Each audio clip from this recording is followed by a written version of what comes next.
Oh, wow, wow, wow. Well, I just got a little note here too. I'm glad you mentioned Ellen, but I see that Kingdom Talks has posted the tribute to Christopher Carter, um, and so that is on Facebook.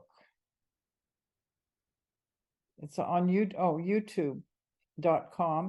A tribute to Christopher Carter, Kingdom Talks with Gil Hodges.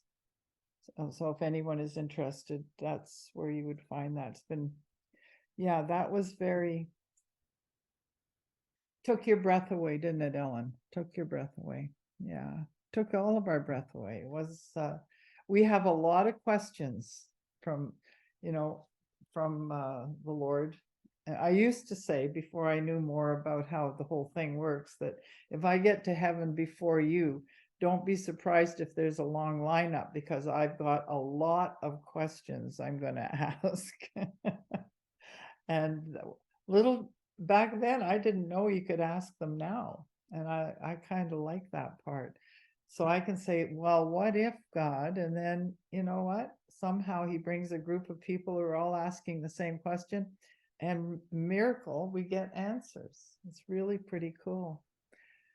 So let's just take a deep breath. I'm believing that Kim's going to get back on. I'm here. Oh, Just wonderful. got back. So One, sorry, guys. My Wi-Fi went down. welcome back, Kim. Welcome back. Happy summer solstice. I'm glad I'm glad you're there. Yes, yes, yes. Kim and I are both recording. We decided that we would be each other's safety valve in this, because we've had some goofy technical things. So we're both recording now. So just officially welcome everybody. Just really, really blessed beyond that we're all together in this. And for those of you who weren't part of the week before or the convergence on Sunday, we're just in a couple of sessions now of something really a little bit different. And I'm not going to go through the whole thing, but because we are going to post it formally, not right away, but in a week or two, and with all the details. But what we're doing is offering a 12 weeks, what we're calling the What If Chronicles. And how it's going to work is we're going to put out a challenge once a week on a Tuesday evening, and it's a 1 hour. The challenge may not be an hour. Maybe we've only got 15 minutes worth of stuff. I doubt it, but we're setting aside an hour and recording it and having it posted right away, so that if you are interested in taking this What If Chronicles challenge, then every week we're going to put that out, and there's going to be a very provocative, I believe, hour of challenging us in things. You may be very, very comfortable with some of the subjects, and but some of us are maybe on a real learning curve. But what we're going to do is we're going to take that, and with that, we're going to send out what we're just calling the PDF from the meeting. So you're going to get our notes, you're going to get our comments, you're going to get some of the things that were presented. Both Kim and I have different styles, so you'll just hear us talking on this PDF, and we want you to have that, because our goal is that by the end of 12 weeks, you're going to have a little booklet, like your own syllabus, so that you can have everything together. I like doing things that way. I like for the order, but at the end, you've got a takeaway. And there's so many times that we're in these things, these course, if you will. And I've always been happy to have the syllabus, because I don't always remember, I don't always write down the things as they're coming. But we will have all, if there's scripture, if there are quotes, if there is where to find the information, recommended reading. It won't look the same every week, but the information will be there. We want you to have that. With that will come what as part of the challenges will be some, there might be a recommended meditation or an ascension time, journaling time, a question to answer time, something to stimulate you. They'll all be in there. And what we're asking you to do is to commit to spending time doing this for the next week, because so often we go to a conference or a teaching or a course or something, and we get really, I don't know what it is. It's this adrenaline rush of, wow, you feel like Superman coming out of there, or Superwoman, or whatever the pronoun is now. You feel really on this high, and then it wears off. It's like sometimes you just do a crash and you go, well, that was really good. What's next? Well, we want to stop that cycle and start learning different things. And there's going to be activations you may not have done. And there might be activations I'm going to tell you right now that you've been told are new age, because I know the ones I'm going to challenge you with. But they're not. They actually have science behind them, and you might find those as a tool. You won't have heard about them in church or whatever. But these are things, because science and spirituality are coming together, and they're not at war, by the way. They are actually, science is sticking with their language, it seems, but I'm not, because and neither is Kim. We're putting God right in the middle of it, because we know that's where he belongs. And so everything comes out of that plumb line of Christ consciousness. And but you'll be stretched a bit, because we've really been stretched a bit with the language, with everything, with everything. So that's what we're going to do. Kim and I have had a wonderful, well, for the last year, we have laughed a lot in our personal growth and sharing, and some of the things that we've challenged each other on, and just thrown on the pile and think, oh my golly, where did that come from? And so we're not going to apologize, or maybe we should ahead of time, but we're going to go where no man went before. So sometimes it'll just be the ballast of the ship, and sometimes we need that.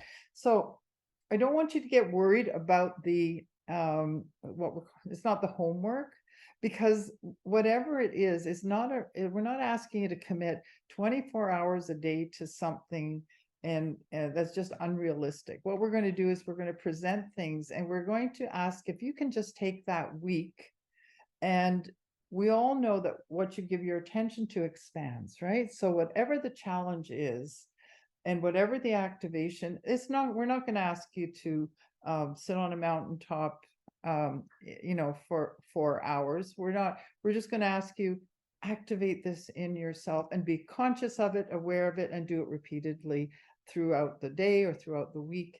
Don't let it go, and see where it takes us, because when we do those things, they get embedded, right? It's like riding a bike.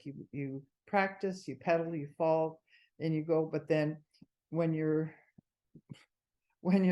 80 years old, you still know how to ride a bike, and that's what we want. We want those things inside of us. So that. Kim, over to you. Is there anything that you want to add? I just sort of went off like a machine gun there. No, you did. It was perfect. It was absolutely perfect.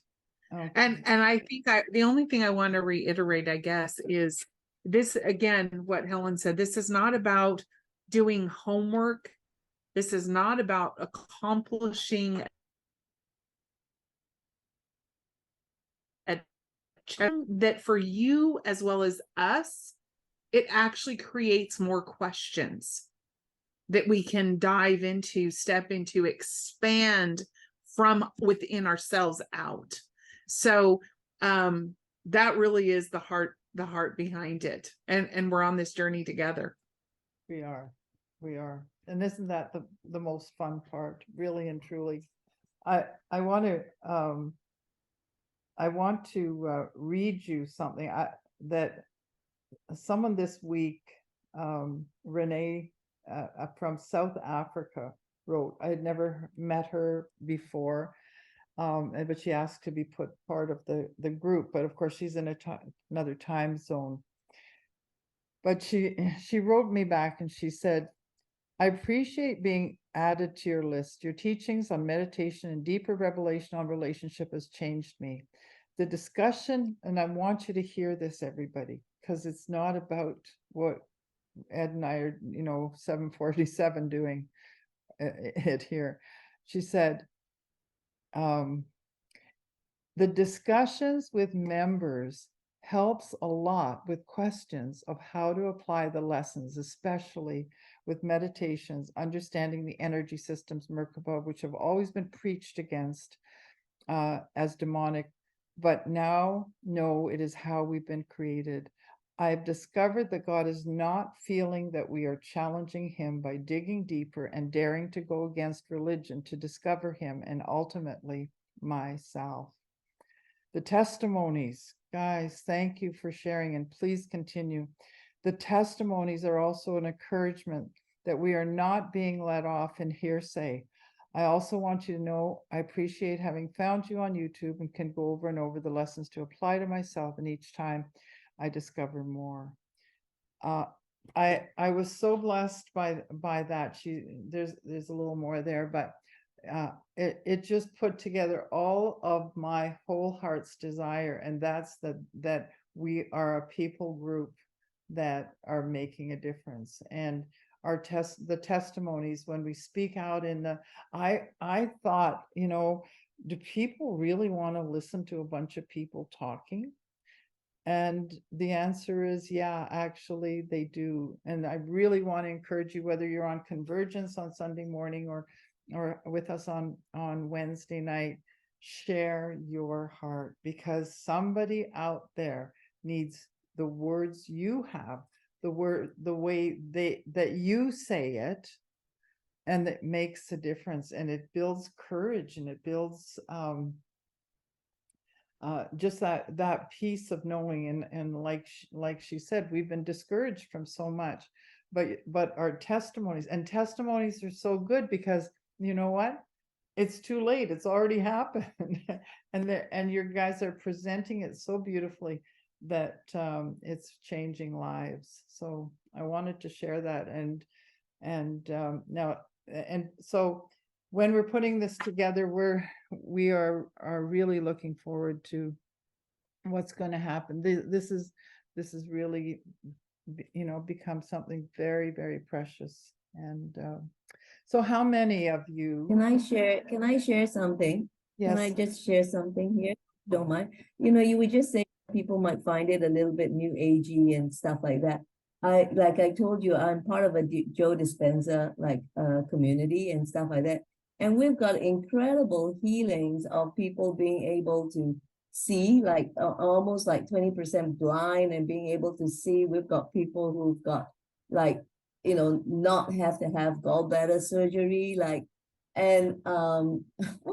people not, jumping off and killing, not the people who are suicidal. And all without Bible. And there's no one's quoting the Bible, no one's all this. It's just a whole different language, and we're experiencing all these things. And it's so easy because I just emphasize the fact that Dispenza talks about the divine within, and all I need to do, and all we're doing is we're bringing that focus to who I am. And they talk the same way, you know, and the only difference is that there's no Christianese. I don't have to justify it with a Bible verse. That's the difference with the Christians and this other group of professionals. We just talk science and we just talk about coherence and the body in harmony, and God is harmony. And that's the point. Yeah. And so I think that bringing this to the table, the only people that you have to justify your Christianese with is the Christians. Yes, yes, yeah, I totally agree. Um, uh, and and that too is why I really appreciate the people like Joe and Greg and Bruce Lipton, people that are bringing the science and spirituality together, and really and truly not only grateful to them for putting it together, and the power that they're walking in. It is absolutely, and I don't, you know what, that sounded really Christianese too, the power they are walking in, but they are revealing the power within, and bringing it to a place that brings understanding for the common man like us, that just we can get it. But we can get it. I've listened to Joe quite a bit, and I've noticed how he's becoming more and more adamant to the participation part. Don't think that you can just watch from afar and get the same results, right? And Debbie just said, yes, the incarnate us. Yeah. Thanks for sharing that, Debbie. Okay, so last, if you were on the convergence, you had an idea of how some of the challenge that was presented. Kim started and shared some things, and I'm not gonna get into what she shared because we've chatted. I said I'm gonna go first because I really want to end where Kim is going with her part of the mentoring here. I want you to I want us to end this session with the understanding of how important it is to be sovereignly on this planet, a human being, because so many people put that down, where we are the most powerful entity on this earth. And so I challenge that with asking, yes, on Sunday, well, what do you think of what's happening with AI? Like all the things that people are actually running after. Would you believe that? They are running after in such a way, even to the point of marrying robots and thinking it's okay to give a robot a passport to a country, and having the discussions now are about, well, will they go as far to replace human beings? Will they be smarter, faster, better, et cetera, et cetera? Well, part of that answer is yes. They will have more information. Will they be smarter and better? They will be an accumulation of intelligence like we have not seen yet. The reason I wanted to bring it up is so that we would never, ever let go of the fact that this human body that we're in, that is, every cell of our body has the signature of God on it, is the most important and the most empowered and powerful entity that is on this earth, and we must never give that up. That was the reason for the challenge, and went into some things. Now, before I open it up for questions, about 50 years ago now, my oldest brother was working in Hollywood, and he actually was George C. Scott's stand-in for the movie Patton. It was the same size as George C. Scott. Lots of good stories there. But he came off that that experience, and he said, you know what, Helen, do you know what's coming up in Hollywood? we're going to come to the place where you won't know the difference if it's a real person on the stage or a hologram. It's going to be that real. And so 50 years ago is where I started this questioning and the what ifs and understanding. So I've always had this wondering, and now we're seeing it. Do you know Ceylon? What's her name?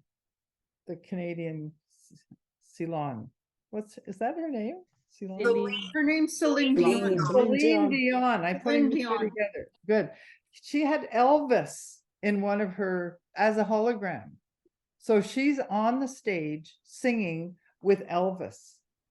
In it was, I don't know if it was Olympics or whatever, they had Michael Jackson on in a hologram, resurrected in there. They Whitney Houston has a hologram tour. So she's been resurrected in a hologram. People are going and watching her perform in hologram force. Like it's interesting, right? It's interesting. I'm sure it has its use, but it's a little bit eerie. For me, it's a little bit eerie. Anyway, here is one of the questions. Is AI found in the Bible?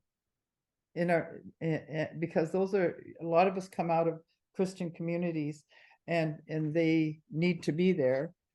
And does anybody have an answer for that? Have you thought about it? Because I do have the answer. So nobody's going to say anything. Okay, yes, it is. Yes, it is. I've got my notes here because I don't have this memorized. The M25, XM25 is a joint venture sniper rifle that was built for both the U.S. Army Special Forces and the U.S. Navy SEALs in the late 1980s. That's a while ago. The light sniper rifle, as it's also known as the sniper security system. The XM25 appears to be the perfect weapon for street-to-street fighting.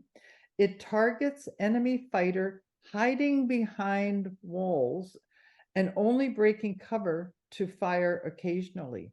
When this weapon is fired, the explosive round would carry exactly 1 meter past the wall and explode with the force of a hand grenade.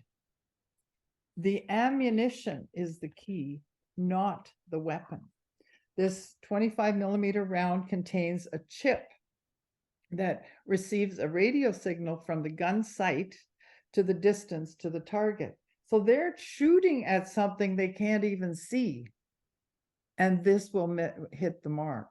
Soldiers are able to use them to target snipers hidden in the trenches rather than calling in air strikes. Where is this? Where's this advanced technology in the Bible? Well, how about in Jeremiah 50, verse 9?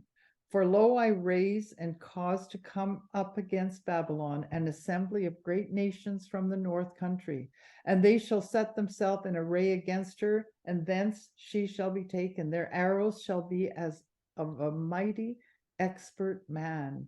None shall return in vain. Here's the key.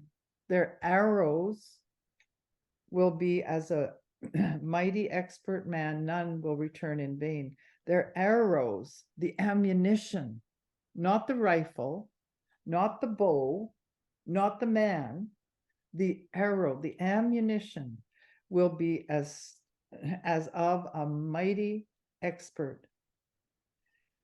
The NAS says the national or the New American Standard, the arrows like an expert warrior who does not return empty-handed it, describes the character of the arrow. The arrow in Hebrew is Khayts, and it's the intelligence is in the arrow, in the not not in the weapon. By definition, in the Hebrew, it means anything shot from an engine of war or shot from a bow by hand or a machine. It's in the Bible. Even scripture prophesied of the advanced technology of today's army that would be created. And in Daniel 2:43, it says, it talks about a time where human engineering would be attempted. Daniel says, as you saw iron with ceramic clay, they will mingle with the seed of men, but they will not adhere to one another. See, there's a personal pronoun to all of this. Just as iron does not mix with clay, there was going to come a time where there would be that mixture of and experimental. Then we're seeing that, right? The mixed genetics. I talked about that on Sunday. We're in a time where iron and clay are trying to be mixed. To say we're in troubling times would be an understatement. So, if you listen to that, were you at all disturbed by what is happening with artificial intelligence? Or did you look it up, or did anything cross your path in the couple of days since you've seen it or thought about it? Can I just share something here? So like when I first heard it, what you talked about artificial intelligence and stuff, I mean, the thing that hit me was like, that's really the focus of my purpose and gospel is to really, the very most important thing is to help people realize the value of their humanity, and what's within that is going to be part of my focus. That's going to be part of my gospel, what I want people to know. That's really been stirring, that has just stirred me up even more about the importance of getting this message out of how divine we are, and that really sealed the deal for me. Like, that is the message that needs to get out. Well, that I agree. That is mine too. I start everything from that point of heart-brain coherence, recognizing the power within. So thank you, Debbie. I'm with you. Tess. And then Gina, where are you? I think I have two perspectives, two viewpoints. One is I was in the military when that research started. So I remember a lot of that stuff from back then. And of course, within most of what I would say my peers of Christians, it was doomsday talk. I mean, everybody was like, oh, this is the end times. This is, blah, blah, blah. And I didn't have that response. And the reason is, this is point one, I guess.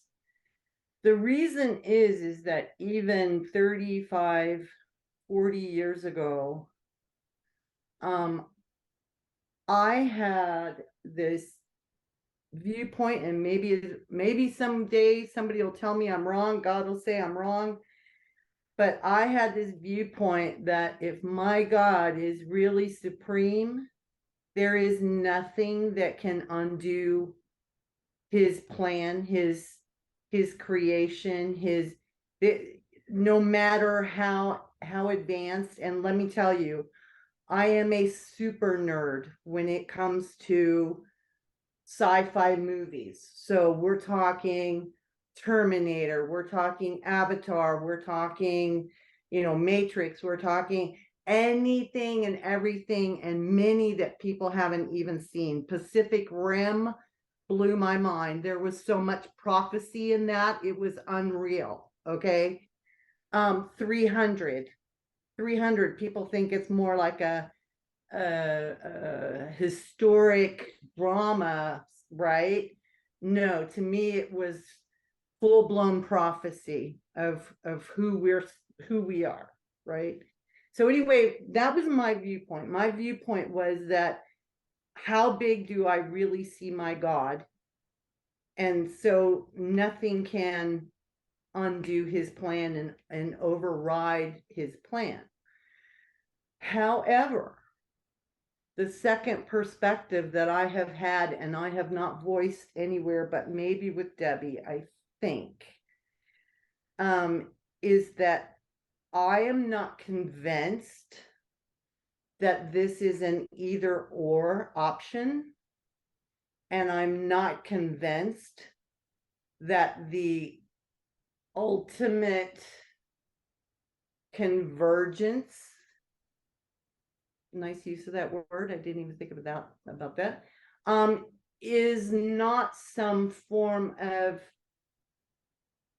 our idea of transhuman, that the ultimate of who we are, and I'm not saying being a physical body, I don't even like to use the word human, but I am not convinced that there is not an elevated state that supersedes how we see ourselves now. So I am not convinced. I know everybody around me is all upset about, and I know there's people from all over the world here, but I know there's people that are just totally convinced and upset about the fact that they think that America is going to hell in a handbasket and losing everything and whatever. And I have been literally telling people that I'm not convinced that it's not time for a new nation. And I'm not saying that it's a nation bound by geographical boundaries, and all of that. And they'll look at me like I've just committed the worst of the worst anti-constitutional, unpatriotic, I don't care which side of the aisle. I keep telling them that as far as I'm concerned, the two aisles are two sides, two cheeks of the same ASS, and what comes from between is crap. So do away with it all. And is that not what often happens, is that we see chaos and destruction where new is being resurrected, is being, you know what I'm saying? Yeah. It's the same way that we would look at the destruction of the temple if we were of that age and we were Nicodemus and his peers. We would be rending our clothes that temple, the thing that we held most sacred, was crumbling to the ground. But there was a bigger plan. Yeah. Tessa, I think you're hitting on some really, really interesting points. And I like the way that you're talking about it, because you haven't left the middle of it. That we are part of that answer. There was I don't know, you may have heard the story of the Mexican-American War, where the two generals came together, and they were talking about the strategy for what was happening. And they said, and one said, you know what? You've got a column coming in from the north. You've got a column coming in from the east. You've got a column coming in from the west. You've got a column coming in from the south. Which one do you think is going to take the nation? And he says, none of those. I have a fifth column. They are in it. And that's who we are. We're the fifth column. We're in stealth mode. We're hidden, but we're the ones that will overtake. And we are what the nation's looking for. We're a nation within a nation. And that's the awesomeness. So yeah, And we're not doing it fighting either, by the way. We're doing it being who we are. Yeah. Thank you for sharing. Gina. Yeah, now my head's really spinning. Thanks, Tess. When you start talking about AI, you are engaged in the conversation, you're listening, and you're thinking, oh, geez, this is like really awful. And then you go back and you let it sit in your heart for a while, and I think, wait a minute now. AI was built and based on human intelligence. Hang on a second. They only took what we had and made it into some artificial thing. That's why it's got artificial intelligence. And I thought, oh, okay, wow. Well, that then, took me down another little rabbit hole that said, just a minute now, let's think about who we are. That's the important thing here. Talking about all that's trying to come at us in this natural realm, right? In the Luciferian rebellion realm. Obviously, it's not going to be that excitingly fun and happy, because there's always some sort of agenda underneath it.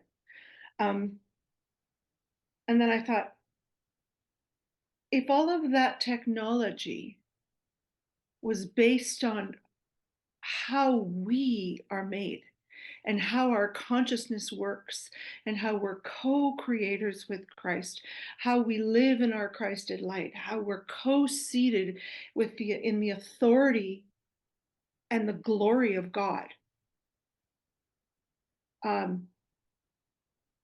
How could we be at all afraid of that? Because within us is much more even than that technology. So the I am teaching and my concentration on knowing who I am, that I am the divine spark. I was the divine spark when I was created.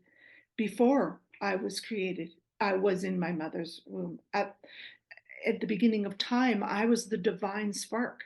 And what is this divine spark? Well, it sounds good. Oh, I'm a divine spark. Isn't that great? What is that? It's like, it's my I amness. And who I am in my relationship to my words and my actions, that goes out into the universe. That's the technology. So when I heard that teaching of the AI, I'm thinking, thinking all that, I thought, well, it's so critical that we know who we are in this time, because we're all one, and we're one with the earth, and the earth is shifting and all this stuff is shifting, but we need to rise above what is happening on this plane. That's the ascension. That's the rapture. That's the second coming of Christ. The Christed light rising above the stuff of here. And we walk in love, and we walk in unity, and we walk in this higher self that we are. That's the divine spark. And I thought, wow. So it's my responsibility then, in my capacity, that I bring to this earth with all the giftings that I am. Yours is different, mine's different. But if I do my thing, you do your thing, we're good. My responsibility then to bring this spark of the divine into the earth. That's sovereignty. Because there is no sovereignty until I know that I'm sovereign. Come on. And I think I better know. Come on. So I thought, yeah, I'm giving my attention to that. I'm putting my energy in that, because I'm the true and divine steward of my divine spark. Come on. So I thought, wow, I'm going to just go ahead and sit in that. Come on. And I'm with you, Tess. I think all the pillars of society need to fall. However that is, it doesn't matter, because we are walking in it. We're here for such a time as this, for a specific purpose in our lives. We bring our capacity and we bring our purpose. That's it. That's all. There's the end. That's all we can do. We bring our capacity and we bring our purpose. And if we all do it, then we can you know, walk around in the Ho'oponopono and we'll be fine. Yeah. In love. Wow. Gina, got Kim jumping out of her skin. Do you want to say anything, Jim? Kim, there's a little line up here. I'm having a Holy Spirit moment over here. I mean, honestly, Gina, I think you read my mind and all of the things that I wrote down. So, amen. Yes, ma'am. That's so. We're all one mind, so that doesn't surprise me. Right. So see, I was actually typing what you were thinking. There you go. Awesome. Exactly. I love it. That was beautiful. And you said something, and I know we've got a lineup, so I don't want to take too much time, but to even Helen's question, what do you think about what's happening with AI? We have to remember, even with everything that Gina just exquisitely said, there is a huge difference between what we create as humans, right? Our humanness, that is so profoundly, we are the treasure Father has been speaking of from before time began. It's this that you see in the mirror every day. There is a difference between what we create with our hands and what we create from that is birthed of woman. One, even though it has a measure of glory and has a measure of all the goodness, right? It is still measured. It is still contained within measure. But a person, a human born of woman from the womb, is unlimited. Is the wheel within the wheel, is the mansions that Father has, all of that is all of the exponential glory that no eye has seen, no ear has heard, nor has it entered into the heart of man, a person that does not know himself, his own I amness. Right. So love what you shared, Gina. Love what you shared. Super, Kim. Thank you. I knew you were jumping out of your skin. This is okay. I've got Tess, Kathy, Tamara, and Angela. Tess. So as Gina was talking, of course, I was already electrified anyway, but when she started speaking about this is the ascension, this is the rapture, whatever, I had just started thinking earlier again about some things that came to me back in 1995. I think it was 96. One of my very favorite episodes of Deep Space Nine, which I consider a very prophetic chronicle of its own. Deep Space Nine was one called Meridian. It was in the 3rd season, and it was about a group of humans that showed up on this planet where they had not seen humans or people before. But what happened was that they basically took on corporeal shape or form about every 60 years or so, they were able to come to Earth, to this planet, they were able to fellowship human to human, sitting around eating food and birthing children or whatever the case may be, but it only lasted for a short time. And then they didn't die, they simply became non-corporeal. And I remember at that moment, while I was watching that, man, my whole body just went into Holy Ghost, whatever you want to call it. I don't know what you want to call it.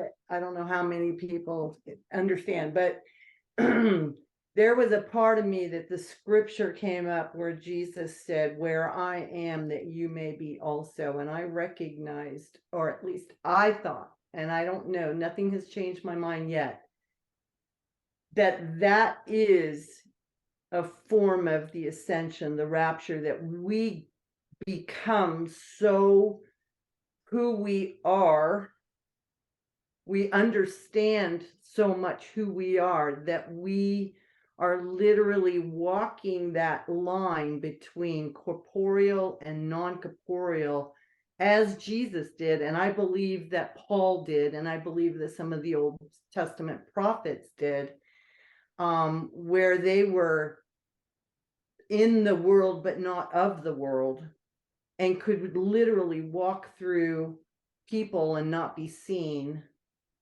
because they were non-corporeal and corporeal at the same time. And I honestly believe that's when that started. So that's been 30 years for me of having that, ideology. Whether it's right or wrong, I'll find out, because I plan on living forever. There you go.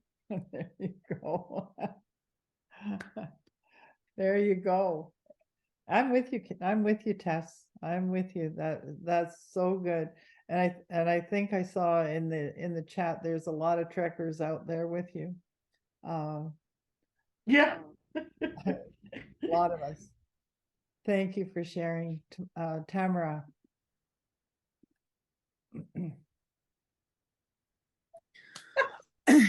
Well, I just wanted to share something that I think it was, and I could be wrong, but on Sunday when we were talking about all of this, somebody posted in the chat the scripture in Isaiah, we were talking about the scripture in Isaiah, behold, or see, I will do a new thing. And it stood out to me because when I was reading that in the chat, it was see period, not comma, not see, here's what I'm going to do, let me give you a list of the things. It's see period. We will see. And then he says, I will do a new thing. And when I sat since then talking to the Father about it, he was really impressing on me and showing me about see, and for us to see that word, actually see, but look at that differently, because the new thing is not going back to seeing how you're comfortable seeing from the past. And I'm not saying that is not beautiful and it's, I'm not saying any of that. What I'm saying is set that aside a little and see what Father is showing you, the new thing, and be open and aware to, maybe you will start seeing things from the place that Father is wanting to show you, and it may not look like the way you've seen in the past, and whatever that looks like, seen, smelled, visioned, all the things, right? Give yourself that. And so Father's just been showing me that see period, I will do a new thing. I am a new thing. I will, as I am, do a new thing, see period. So anyway, I just wanted to share that. That's been on my heart since Sunday, but I just wanted to share that. Tamara, I love it when something like that just explodes. I think that was it Greg that posted that right at the end of Convergence on Sunday? And Yeah. Yes, you know, Greg, Greg yes, Jansen.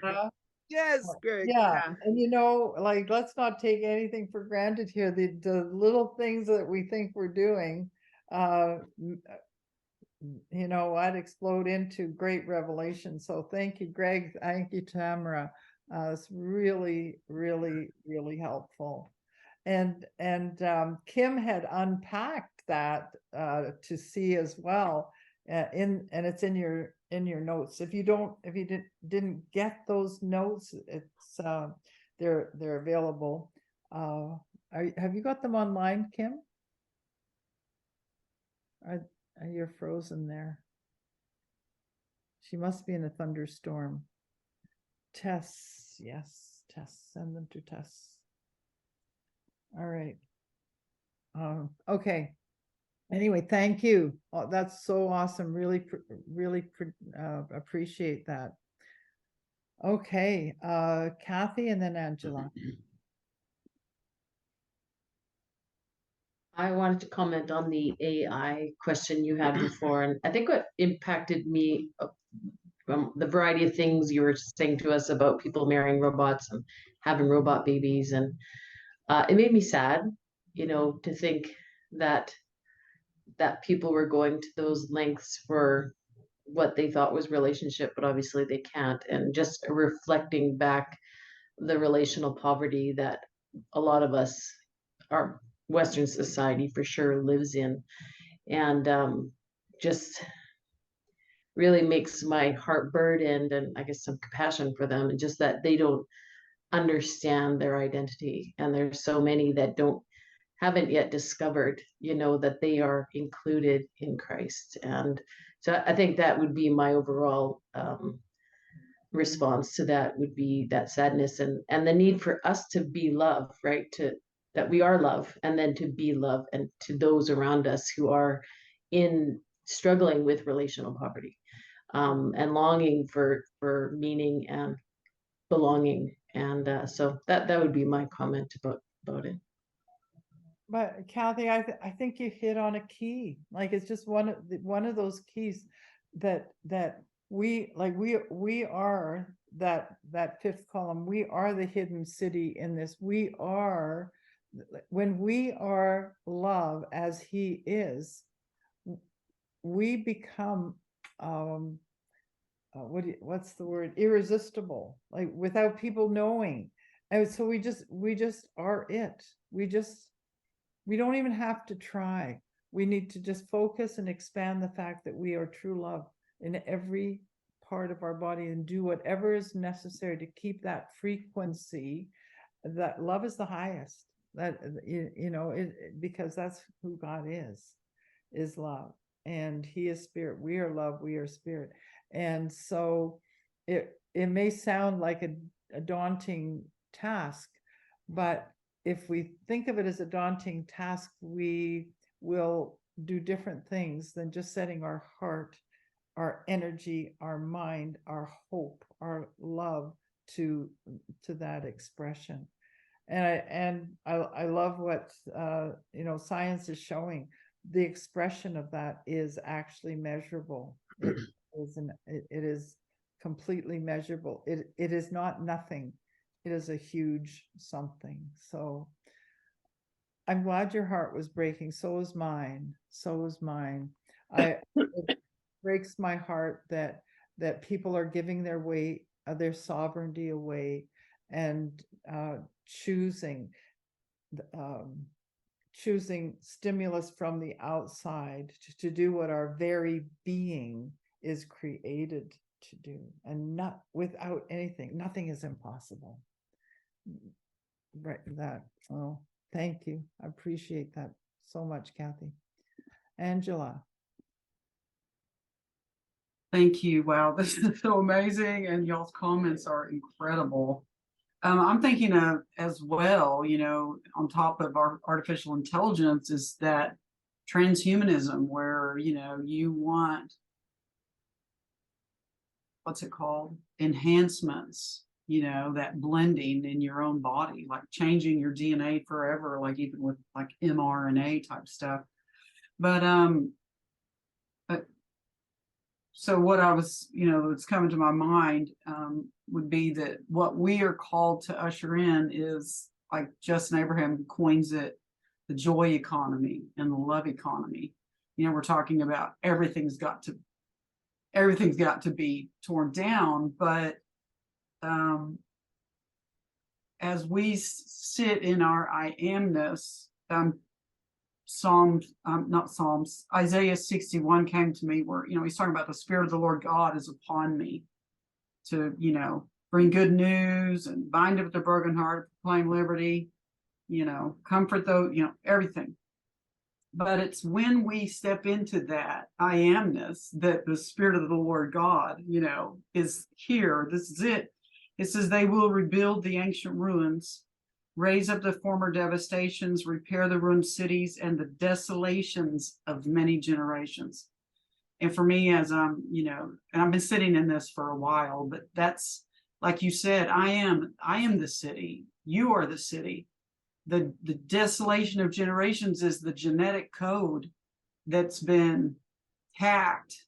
And we're just simply, we are the answer to, you know, for me, I don't have to be fearful and afraid or try to prevent somebody from going and having an enhancement, because I know that when it manifests in me, I don't know what we'll do, for lack of a better way to put it, you know, just say the word and they're going to be restored, you know. But that was beautiful. And another thing that I was thinking about when you were talking, and, you know, Gina, yours is so amazing. My goodness, everything you said was just like a fire hydrant as well. But when you know, we used to have 8-track tapes. Well, nobody was going along going, 8-track tapes are terrible. You can't use them. They don't work. You know, get rid of them. They're just so stupid. Who would have ever known this is terrible? Don't you know they didn't do that. All they did was create a cassette tape. They created something better, and the 8-track went the way of the wind, you know, all the way to now we don't even have CDs anymore. It's all in the cloud. It's all in the air, you know. And it's like Kim spoke several months ago, and probably when she was talking about her Europe trip, but something she said about that whole, everything that we know that is wrong. This is another thing. When you're gardening, this came to me too. When you're gardening, you don't go, oh my gosh, there's weeds. Let me go get this chemical and put it on there. You do that. And then it's like, oh my gosh, now this is happening. Go get a chemical, do that. You know, and you're fighting and you've turned your attention on the wrong thing. But if you would just focus on the soil and introduce the good, then you know what I mean? And I feel like that's what I'm seeing and hearing you guys talk about. Like, that's the model we're looking for. And Kim had said, when the perfect comes, the old will just be forgotten. It's just going to be forgotten in the wind, because we all know when we see truth, we recognize and remember. And I just am so excited for this opportunity to sit with you two ladies and this phenomenal group of people on this call. Like, wow, just want to thank you all. But those were just some of my thoughts that I was just like going, yes, because there's stuff that's been cooking in me as well. Well, you know, I think you're speaking for a lot of us. We're feeling the same way. We're feeling the energy of what's happening, and it's happening corporately. So it's really amazing. Kim, her electricity went out, and I think she's back on, because she just asked. I'm back on. Can you guys believe it? I had to actually go and speak to the crazy storm that's outside my house and tell it had to back off, because I'm not having any of this. Literally all of the electricity in the house went out. All of it. So anyway. Thank you for the grace of the shenanigans that seem to be going on outside. My friends, the weather, are wanting to play. See, there's the real spark of divinity. That's You just took it, the authority, and you were the spark. There And you you are. turned that electricity back on. That's beautiful. Amen, Gina. light that fire. That's right. Well, when and even Angela, we're sorry, Kim. I'm not disregarding the fact that you're back. Welcome back. I'm Thank just, you. No, you're good. You're good. I'm trying to catch up with what I missed. I thought, oh, you're being rude. I just want to go back to Angela. Angela was just sort of making us all jump out of our skins too. Oh my gosh, she always does. Every word that comes out of that woman's mouth. But when we listen to scriptures like Isaiah, the one was quoted, "The Spirit of the Lord is upon me." I look at those scriptures differently now. I can't read it that way because I know the Spirit of the Lord is in me. And so I have to really take those scriptures when I see them, or when they come across my path, and I have to change it into the reality of the language that I know is the reality. Because when I keep thinking, as long as I have this outward experience about something coming on me, and we know very well there's way, we feel the energy, we feel the frequency that does come. We feel the frequency when we are together, the frequency of a hug, the cardionosis, the heart to heart. We do feel those things, but I can't read those scriptures anymore from the outside. I have to change them because my truth is, it's in me. It's in me. I can't just let it go. And I don't want to be a word Nazi, that's rewriting. It just, there's something that's in me that just says, oh, that has to be my portion, my reality. So I do change. Yeah. And I mean, all of that happened at the cross, yeah. I mean, the cross is when, because, at the fall, whatever we want to call it, it went from internal to external. So everything played out externally, but at the cross, it all went right back to being in, because it was all correct, it inverted. Anyway, so yes, I agree. Yeah. Can I add what you're saying, Angela, is so incredible. I was actually Todd and I were at a family thing a couple weekends ago, and I was just having conversation, just a normal conversation with the brothers and sisters-in-law and Todd's parents, and chit-chatting, and we were talking about everyone is very much into holistic health and wellness and those types of things, and so our conversation is always incredible, and it was good data, it was good information, and I want everyone to hear my heart when I say what I'm going to say. But as we were talking, and they were talking about these different, this is good for this, and this is good for that, and more of this and less of that, and just the normal, all of those things. And I found myself in this dialogue with Father as all of this conversation is going on of, Lord, isn't it amazing? And I'm including myself in what I'm about to say, that from habit, we look to things outside ourselves to fix something that we either think is amiss, out of alignment, and I'm not saying don't stop taking all your meds and stop. I'm not saying any of that. But what I am saying, to your point, Angela, of every answer that I need is in me, is part of me, is I am the answer. I am the answer.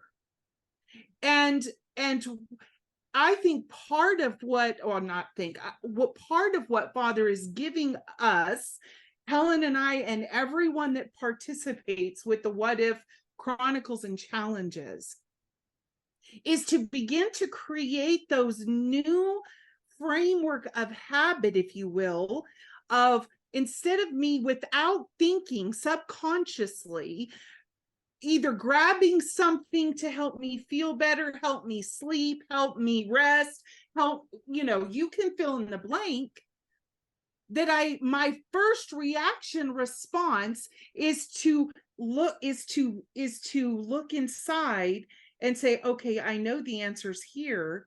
So Father, let's focus on that. And many people probably, I mean, that may be old news, but there is a place that Father is wanting us to go to that literally is, many of you that know me, I have for months, if not the entire year, been it constantly comes up of Peter's shadow healing the man on the side of the street. And that came, and I know I've said it over and over and over and over and over again, but that came out of the overflow of his life, the source that it couldn't help it. His I amness could not help but heal somebody, even in the form of his shadow. He wasn't even paying attention. And so everybody on this call, whether you know it or not, whether you're aware of it cognizantly or not, that is happening to you all the time.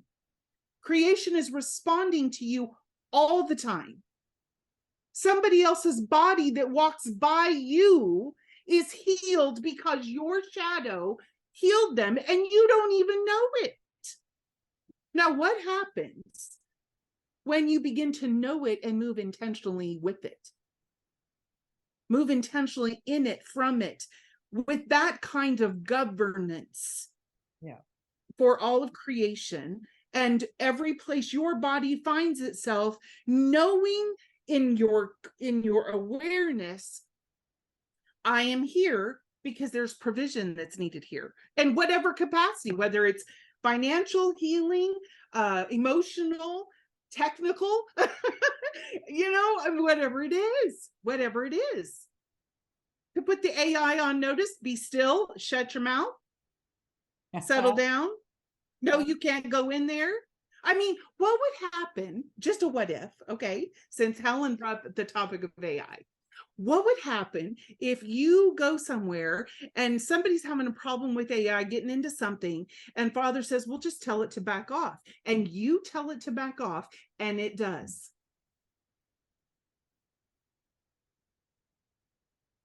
I'm with you. I mean, because I am. You are I am. Right? Anyway, okay, I'll hush. No, don't you dare. Don't you dare. I'll let other people join. Yeah, I want to hear Elizabeth too, but thank you.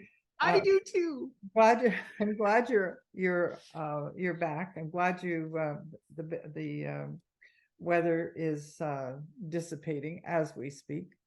And but yeah, that is the tenacity we have to come to, Kim, in the middle of everything that's happening. Because if we allow our focus to go on to now it's going to get very extreme, and I'm not saying that as a prophet of doom. I'm saying that from keen perception of the obvious. When you look at what is happening to the exponential growth of knowledge with the AI community, how it's being responded to, how it's developing, that we ain't seen nothing yet. But I want to serve notice right now to that community. They ain't seen nothing yet, because yes, ma'am. We're here, and we're not letting go of the fact that we're here, why we're here, and why we are all here at this time, at this place, if like now. That's just it. And it's really just simple. we are too late. Suck it up, Buttercup, because we're not going to allow for the damage to be done in it. That's it. And I don't mean that arrogantly. I don't mean it by my ego at all. I know it from my knower, from my I am, because I'm taking very seriously the fact that I am. Amen, Helen. Amen. And as Gina would say, Elizabeth, thank you for waiting. Glad you're there. We're all here. Todd's here too. So I love this conversation. And so what I wanted to just add was Jesus, so he never fought the evil, right? He never did. He never confronted it, never fought it, but he did throw out the money changers. And I had read something that was showing me this, but we're to throw out the money changers in us where we see two powers, where, you know, the good and the evil, or the two powers. And what I'm seeing is that for so long, we've been walking with the Lord, we've been growing in our identity in him, but we've still lived in the tree of the knowledge of good and evil. You know, this is good, this is bad, this is really bad, that's badder.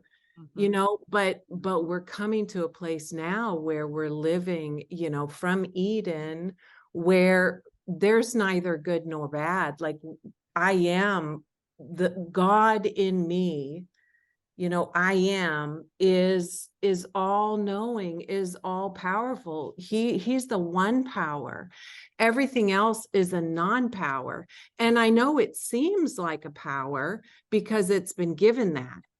But we know the truth. And as we're walking in this, things are changing because we're changing. Yeah. And so things are changing. Yeah. Can I challenge So good. that? Yeah. Can I just challenge, because I am the wordsmither here. There are other powers, and we have to understand that they are there, and they are very powerful if we give them any attention, if we give them the authority to be that. Because it's like the enemy still has power, but he only has the authority we give him in that.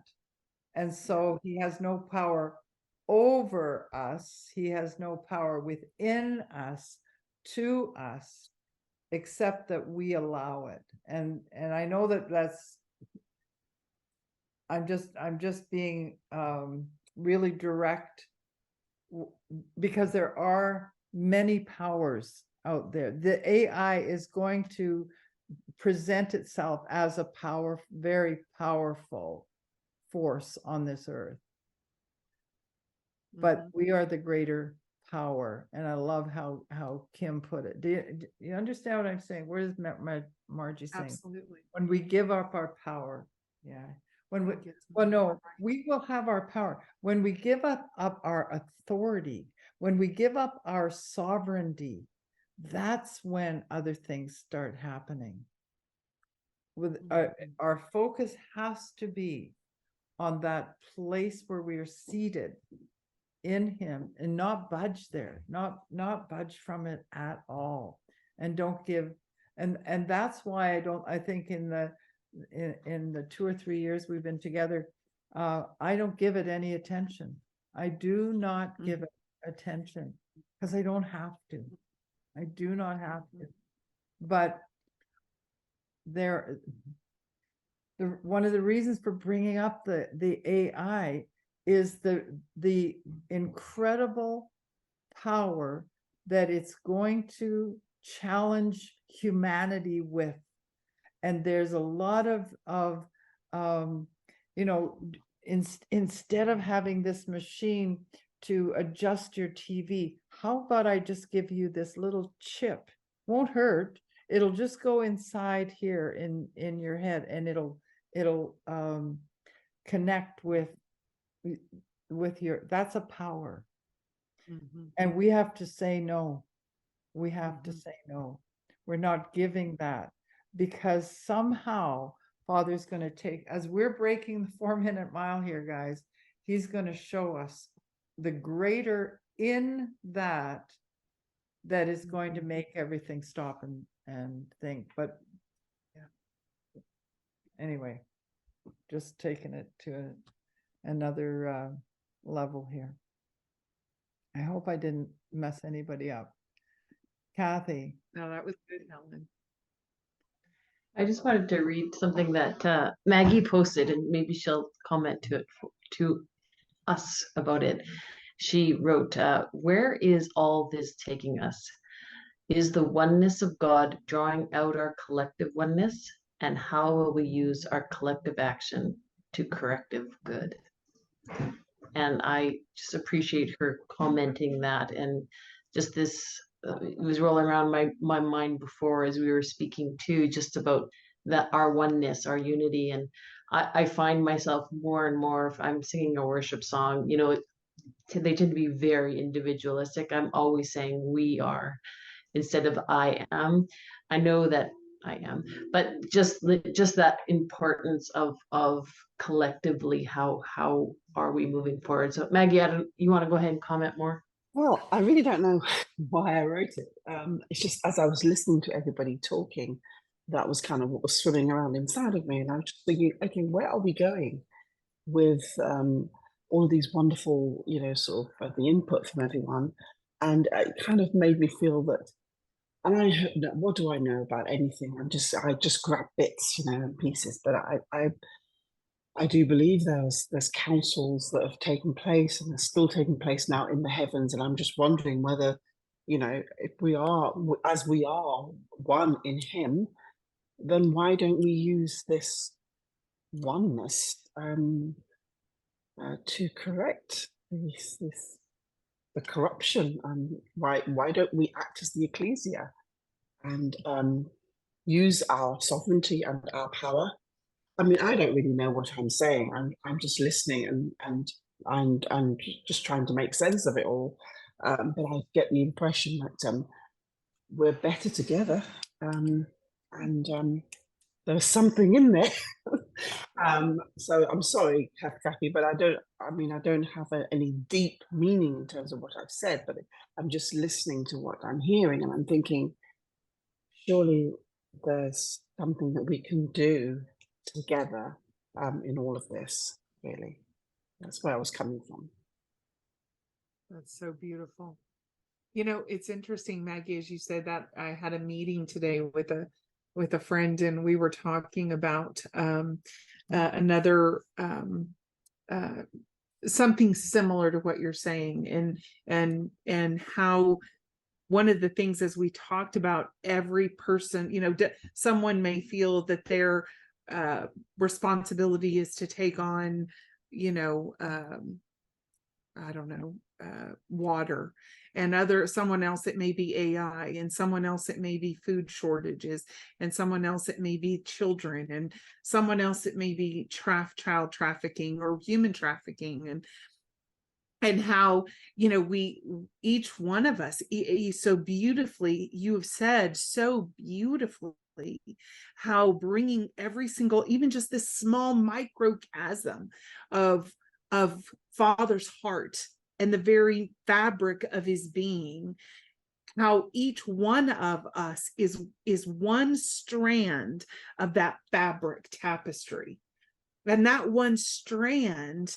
is exponentially huge, unlimited in capacity and scope, and even the slightest little attention that we give to something shifts it. Can you imagine when we actually put more of our attention on something, how big that will shift? But I think part of what Father is showing us, in not to stop doing that, because that is a thing and that needs to continue and will, right?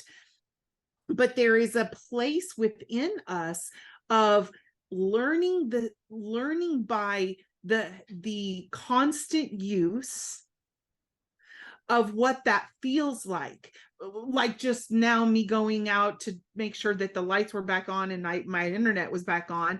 I literally just passed by and spoke to the wind and the storm. Y'all need to back off, whatever the things I said. I mean, it was that fast because it was such a known thing by relationship. Right? It didn't come out of a place of fear or, oh my gosh, I have responsibility, none of that. It was because of relationship and constant use of the weather, and I know one another. And that is part of what he's teaching us in something like this, of that it comes out of that righteous place, not out of a place of, oh my goodness, I don't want to be uncomfortable, so let's deal with something right now and bypass, but from a place of knowing, a fullness of literally seeing what is and being able to speak from that place of already complete, whole, and nothing missing, nothing broken, if you will. That is the place that we live, move, and have our being from, not what we're trying to get to. And there is a difference. And it's also the way we think, those habits that we've created. Anyway, so I wanted to add that too to what you said, because it was so amen. Wow, you broadened the topic in a good way, Maggie, and Kim, I totally agree with you.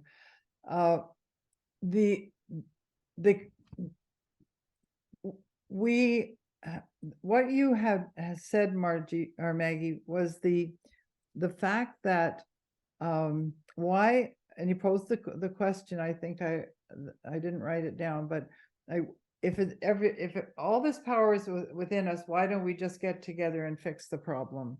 Is that a simple thing? From where you, yeah, okay. And yeah, kind of. It just made sense. Just listen to how wonderful and how great and how powerful and authoritative we all are. Then let's do something with it. But I don't. Yeah, that's what I was coming from. Okay, but I want to agree with you. The fact of the matter is, this is the process we're in right now, is into that realization, so that organically we respond that way. And the pinnacle of all of it is to be operating in the love of God, in the highest frequency of it, so that when that time comes for the operation of it in situations, because we're not warfare, we're positioning, we're the fifth column being positioned, and we're not drawing out weapons, and we aren't angry at anybody, and we're not mad at anybody.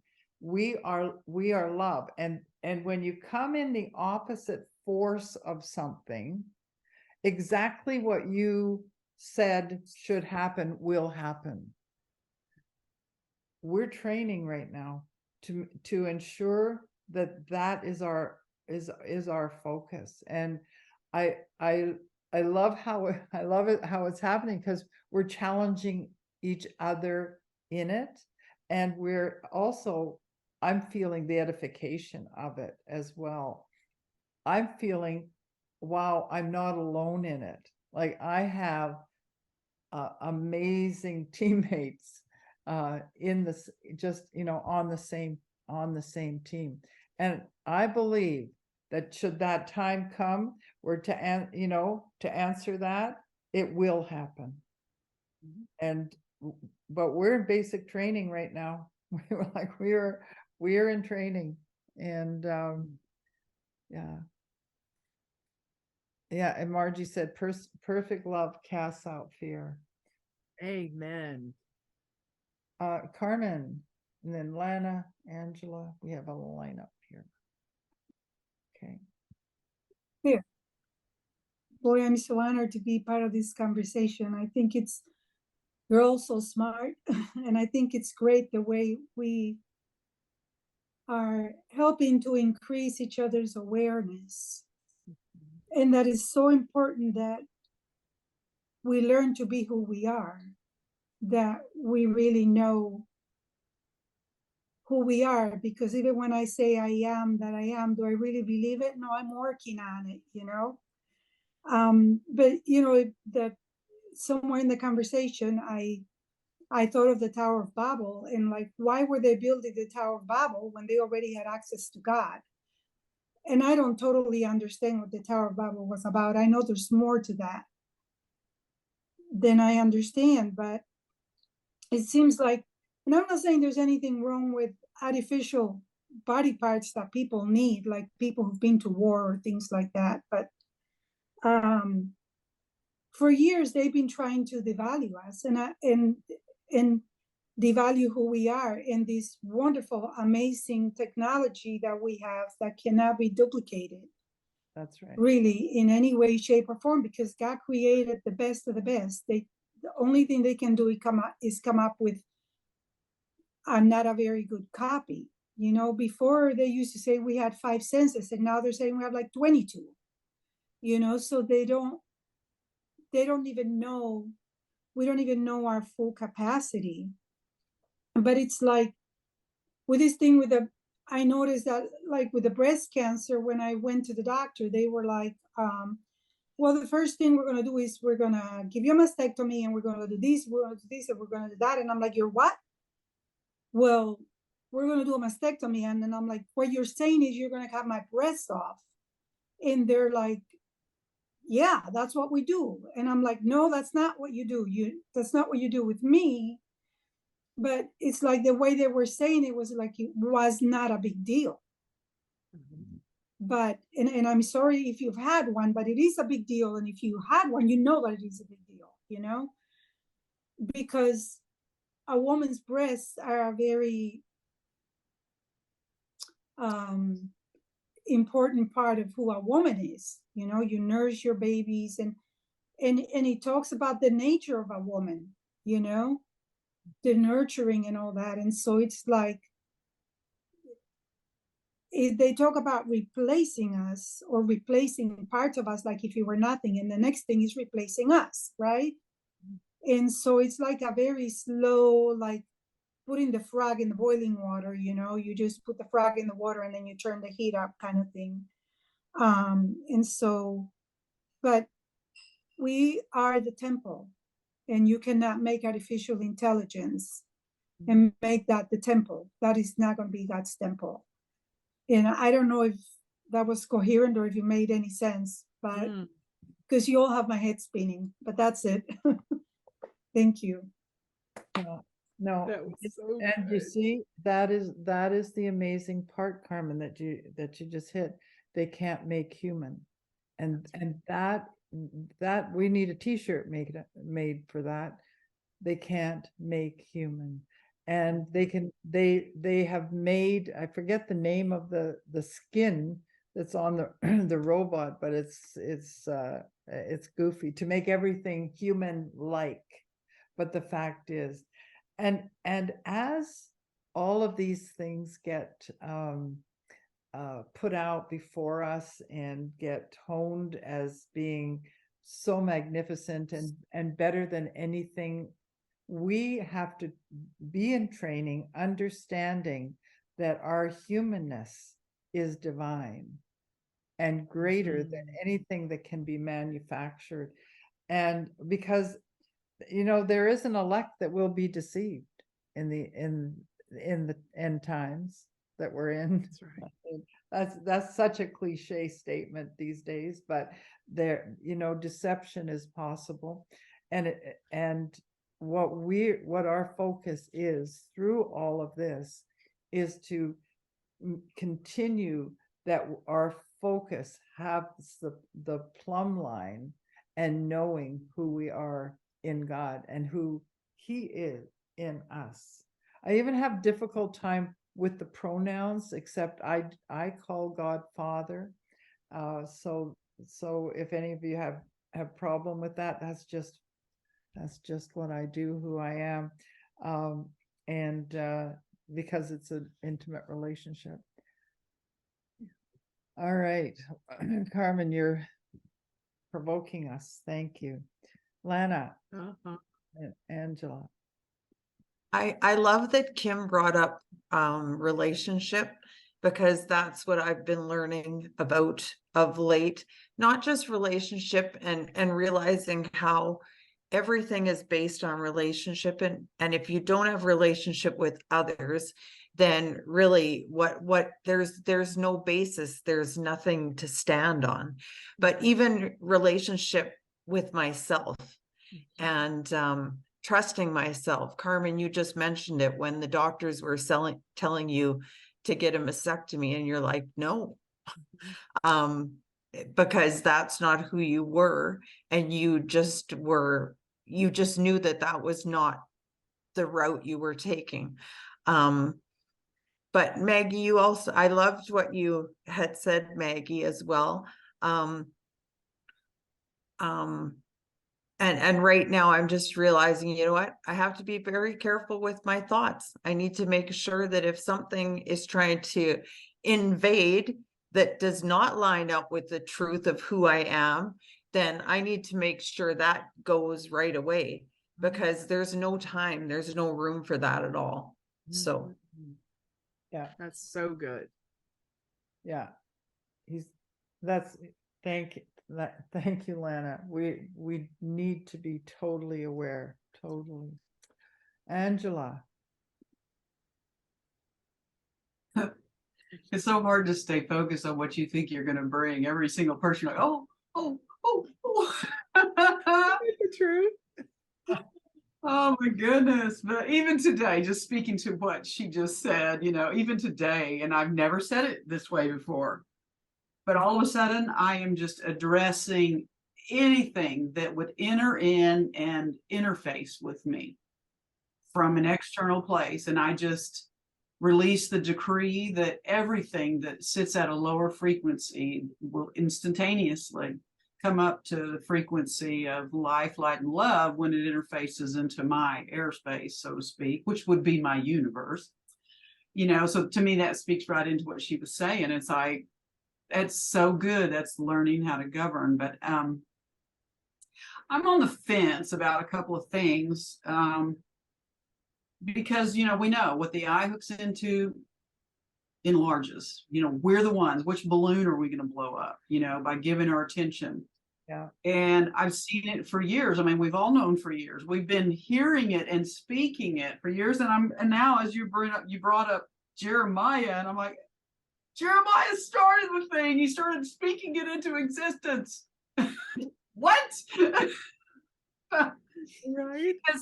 Because we've grown up, I mean, we've seen the movies, all of the apocalyptic movies, where we've said it for 30 years that the beast is a computer, I mean, we've given it, we've continued to focus on it and look at it and go, ah! And it's like, it's just getting more life and more life and more life. But here's the thing that I've seen in sitting with the wheat and the tares parable that Jesus said, and he clearly said this is about the end times.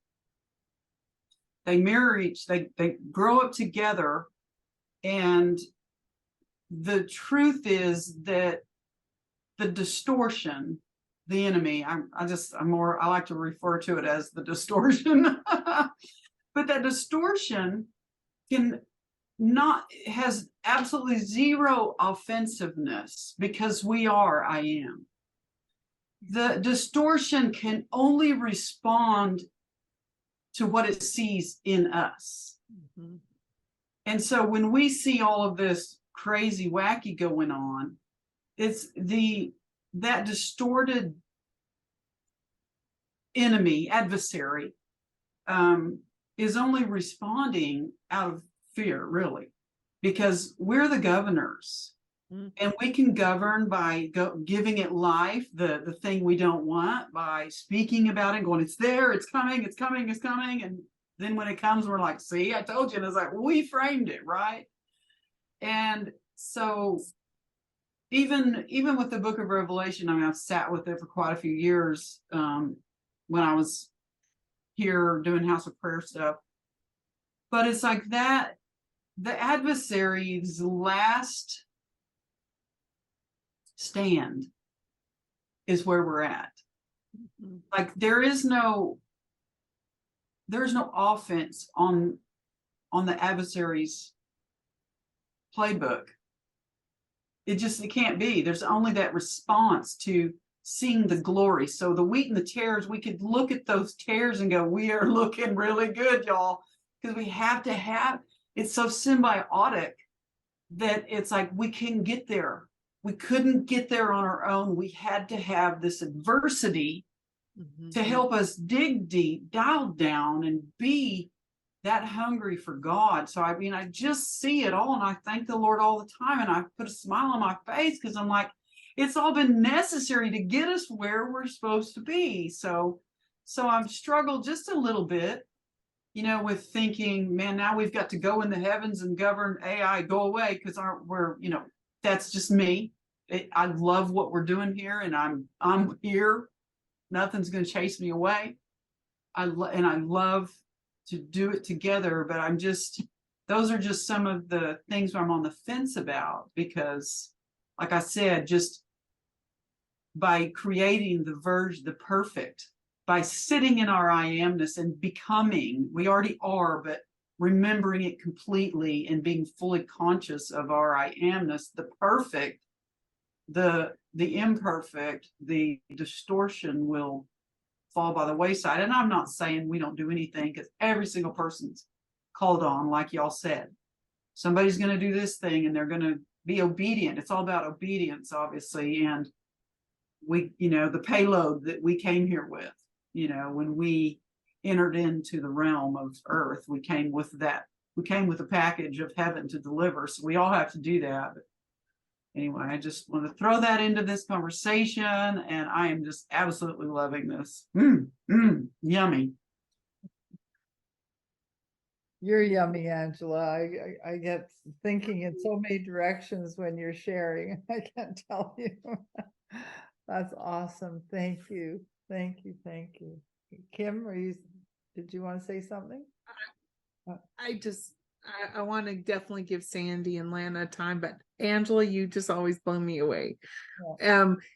When you were talking about the entrainment at the beginning, that the lower frequencies have to come into Father, I suddenly had this epiphany, just this, I don't know, it hit me in such a different way of how many times have we talked about that? How many times have we, I mean, on so many different levels.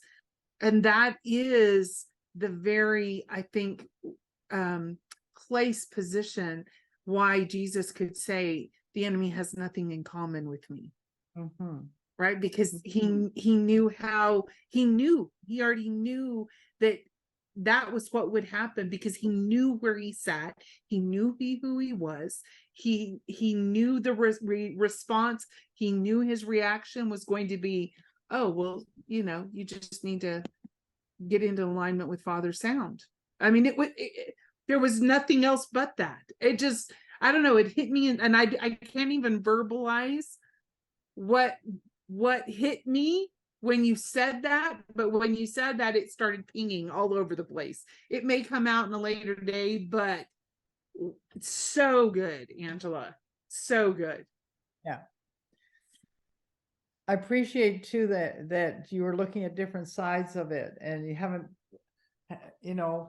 landed with each of those what ifs in your own life yet. Like, that's kind of cool. Yeah.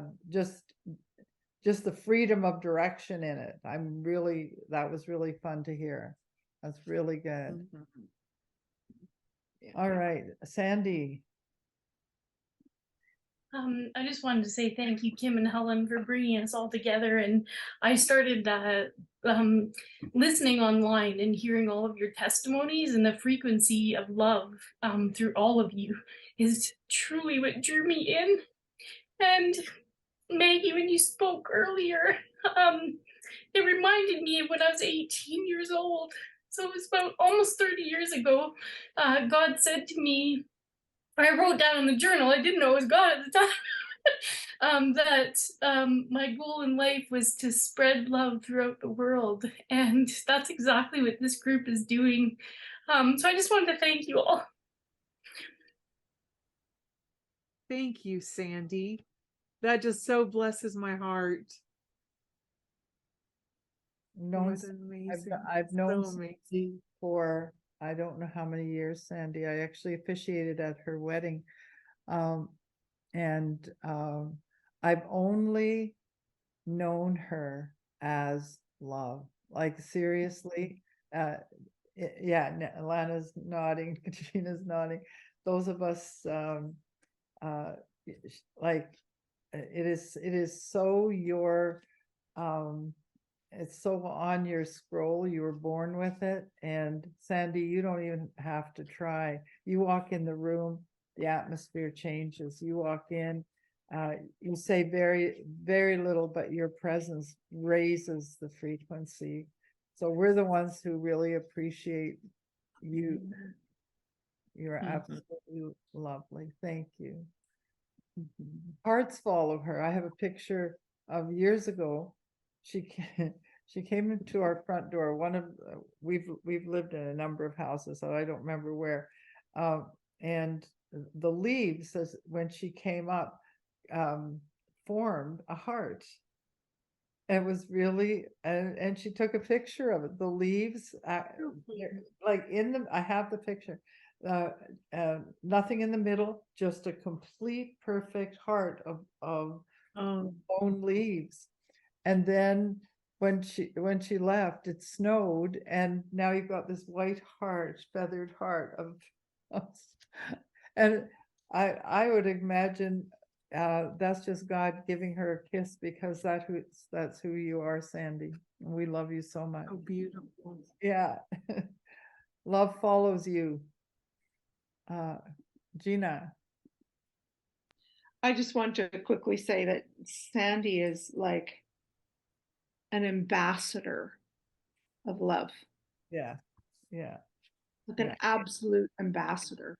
When I first met her, I thought, oh, wow, she's sort of like crazy, because how could she even think she would love that?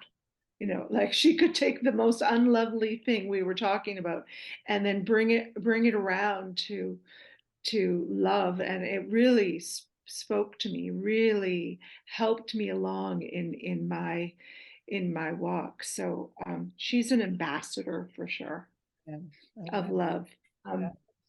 Thanks, Sandy. You're amazing.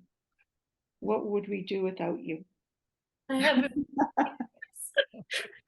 amazing mentors. But I just wanted to say one thing. When Angela was speaking about, she mentioned DNA, our DNA, and I can't get it out of my brain because it's been rolling around in my heart for the last little bit, and we all know, like, the DNA is the signature of God in us, right? We know that, and gone through the Yod He Vav He and how that is the chemical and the alchemic parts of us. So I'm not getting into all that, but I'm just thinking of the actual word, the deoxyribonucleic acid. And you take it backwards, acid is at an atomic level, the atoms, it's the physical property of who we are. And then the nucleic is the middle part, the in between. And then the deoxyribon, the D stands for deity, God. Oxy, of course, is oxygen, the breath of God. And I think there's our DNA. And I think, wow. Then we talk about what's been going on in the world as far as transhumanism and changing the DNA by the mRNA. And I'm thinking, well, the messenger RNA is the energy. It's the energy that it's the platform that's used to deliver the operating system. And that's what they want from us. And I'm thinking, wait a minute, that's our magnetism right there. Mhm. So Kim, when you said, you know, the shadow of the person would heal, because it's the electromagnetic field coming out from us, from this DNA, from the physical property, the atoms in the middle part, and the breath of God walking by. Like, hello, that's who we are. Yeah. So there's some science and spirituality married. Come on. Right? I mean, it's just been running through me, and I thought, yeah, the DNA, the divine spark, the magnetism, that's it. Yeah. The signature of God. We are that. And anyway, yeah, so I'm just having my own little party here. I just throw that in. Everybody on this call is screaming right I now. know. Can I just ask, how did you start that again? Can you go back to what brought you down that trail? I just need to know where you started. Can you go back to where you started? And Who, just me? so I can, yes, Gina, where did you start that? You wrote it down, you said it, you read it from your papers, like where did you start? Because where you went was insane, but I want to know where you started. Well, I don't know. Yes, you Don't do. ask You me. can look I at the don't have a papers. beginning or an end. Well, Angela was talking about DNA, but I had been thinking about it. That was it. What was the thing going around in your mind? What was that? Well, what DNA is, and why it's so important, and why it's a big topic right now. Yeah. And why the mRNA messenger is so, like, what are they doing with, you know, COVID jabs and all the stuff, right? Right. And what it's doing in the human body and transhumanism. Yes. So, you know, put all that together. I don't know where it started. It's been going on for a while. Sorry, Margie. Like, really? That's good though. No, that was good. That was a good start. I had to go back. Yeah, That so was a just, great you know, jumping off point. run around in my brain all the time, right? And so I have to catch. It's called catch. I love your brain. I love your brain. So I have to wear a hat most times just to keep everything, you know, in one pathway.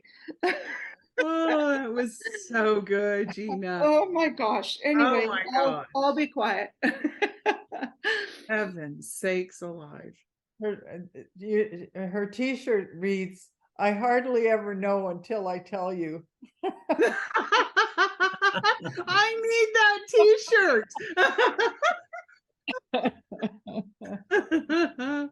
Oh, all right, Lana. I just have to agree that everything that was said regarding Sandy, I'm 100% in with that. And you are love. That's it. That's all. Yeah. And Angela, I just wanted to thank you. I need to ponder this a little more, but you reminded me of a dream I had years and years and years ago while you were talking. And there was all this warfare. I was on this huge farm, but I was tucked away, and I can't even remember who I was with at the time, but we were just watching and observing all of this, but in a place of rest in the trees, and nobody could see us. We were completely hidden. And I just thought there was something to that because of the rest portion. Because I know sometimes I can run ahead of myself trying to figure things out. And yeah, so anyways, the whole rest thing was important to me. But that's so good. That's so good, Lana. And I, you know, honestly, we just stay in that place, right? We just stay in that place until Father says, "Oh, this," and brings our attention, and we just go and do what he's saying go do, and our shadow heals somebody on the road. yeah, it's just so easy. So good. I had a really fun experience today. Every Wednesday I take my grandkids out for coffee. We don't drink coffee, but this day the eldest 12-year-old grandson wasn't with us. I was just with the 4-year-old. And he and I are sitting down. He's got his donut. He's starting to eat it. And this little old fellow from Norway comes along, and I can't remember his name, but it was pretty fancy. And he was kind of attracted to Kellen, and he says hi to him. Well, then he proceeded to spend the next 5-10 minutes telling us his story and showing us a picture of his wife, and then the lady who's just across from us, she's listening in on the conversation, and somebody slides into a booth that she's kind of scared of because he looks a little rough. And so she stops at the table on the way out, and to make sure that if this fellow leaves, she's going to be protected. So it was just kind of interesting how this whole thing transpired. And I just realized that, you know what, us stopping there every Wednesday is making a difference, because people are recognizing us, and it was just so much fun. But my grandson was so well behaved because, yeah, he can get a little spicy. So anyways, he was just the best. Oh, I love Anyways, that. it was lots of fun. Oh my gosh. You know, and isn't it so amazing when you can see the atmosphere begin to change because you've been there? The Yeah. atmosphere, I mean, it's just such a sweet little kiss from Father of you're right where you're supposed to be, you're doing what you're supposed to be doing, and even in that it is all that is needed to shift. Right. And I really didn't even, I really didn't even think of that until this call tonight. And I'm like, wait a minute, that all transpired because of who I am, who my grandson is. Like, anyways, just so cool. Yes. Yes. Oh, thank you for sharing that. Sabraham? I know it's your first name and then your last name, Abraham. Sheena, right? Sabrina. Yeah, it's Sharina. Sharina. That's right. Go Sharina. ahead. Yeah, I'm using my company laptop, so it comes as Abraham, Sharina Abraham. I'm actually in India, so I'm enjoying all these talks and everything. Yeah, thank you so much for sharing, and I'm just so excited actually. So good. I just want to say that many years ago, the Lord gave me this word, love is the weapon against the enemy. And I'll teach you how to walk in love. This was long ago, but I didn't really knew what it is, what all about. But now I understand that's what he was saying to me. Yeah, and then I got few other things. So this is years ago. I wrote down in my journal, but now it's slowly unfolding those things through this group. And it's amazing. And yeah, and from then onwards, I always noticed that God put me with a group of people, very difficult, hard people, difficult people to love with. Even currently, many, because my family all are Muslim here in India. So it's like some of them, they don't like me. So got few things, always issues. But I am in the midst, and then it's the perfect place for me to practice what I've been learning. And I know that I'm walking in that love. And even though sometimes I don't see things like Kim said, my shadow can change. That's what I believe too. I believe that is what happens. When I walk, things will change. When my presence, even though sometimes my brain will say, oh, nothing is changing, but I need to, eliminate that thought. Doesn't matter. It is changing, even though I'm not seeing it. And then when I touch something, it will prosper because I am that I am. So I'm trying to walk, not trying, I want to, the awareness have to be there, always that awareness who we are And it really helps week by week. We are talking about it. It really becoming more and more, we all are walking in that more awareness of who we are. I'm not really looking for changes to happen. It will happen. That's my Amen. issue. Sometimes I look, oh, he didn't heal. Oh, when I touch, he didn't heal. No, I'm not looking for that. So I'm just know that it will happen. It doesn't matter. I did, and it has to happen. So initially that was my issue. It will pull me down a bit. Hey, what is all this? You say I am, but when I'm doing it, nothing happened. I'm just, my natural eyes have to see it. So now I learned, no, I don't have to see it. It's just happened. It's just the faith and the trust. Yeah. Yeah, thank you so much for this group. Yeah, thank you. Amen. Amen. That is so excellent.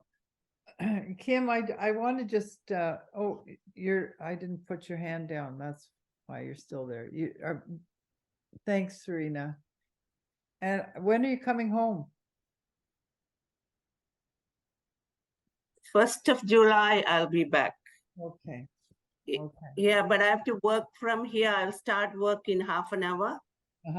Like 5 hours I work from here, work from home, and then rest of the time I can spend with the family. Yeah. Lovely. What a gift. What a gift. Yeah. Well, thank you. We can look at a number have brought up difficulties in times, right? We do have difficulties. I just want to encourage you in that, because difficulties can be our best teachers if we look at them.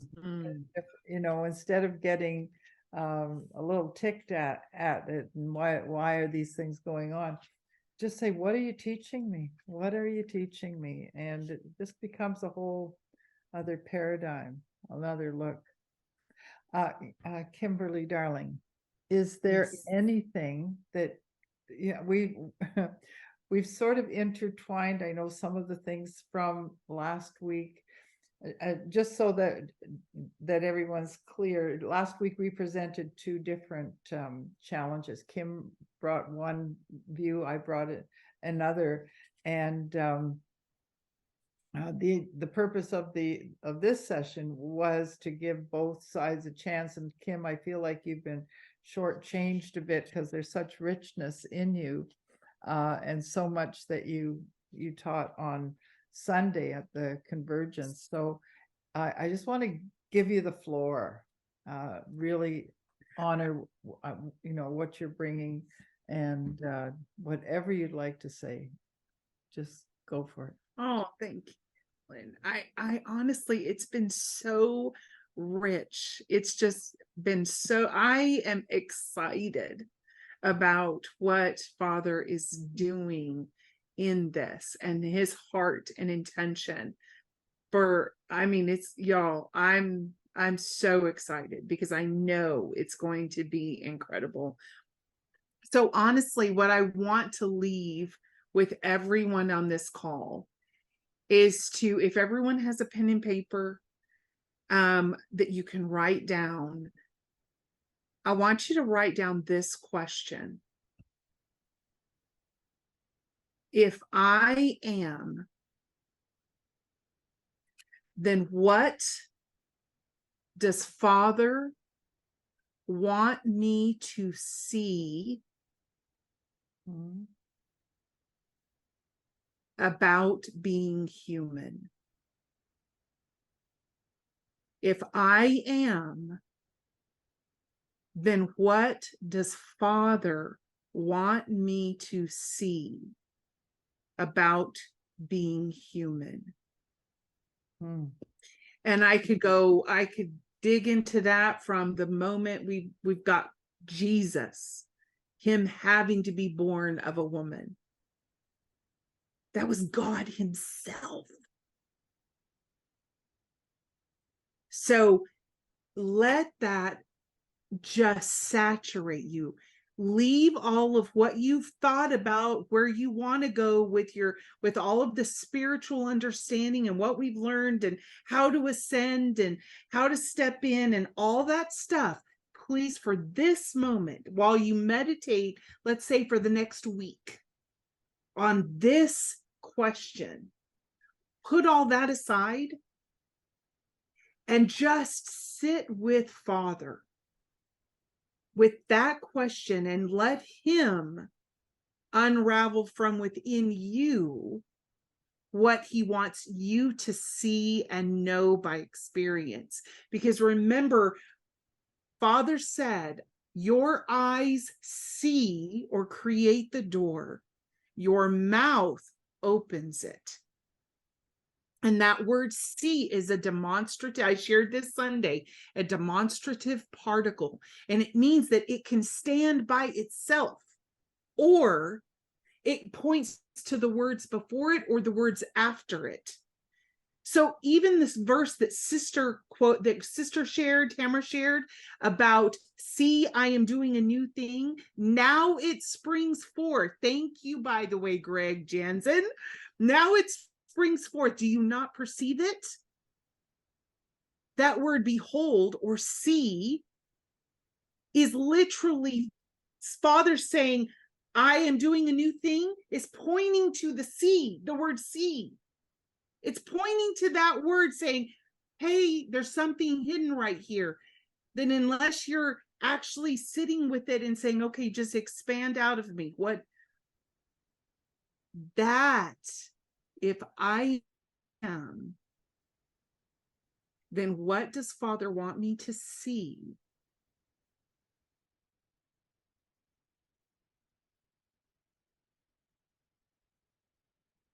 About being human.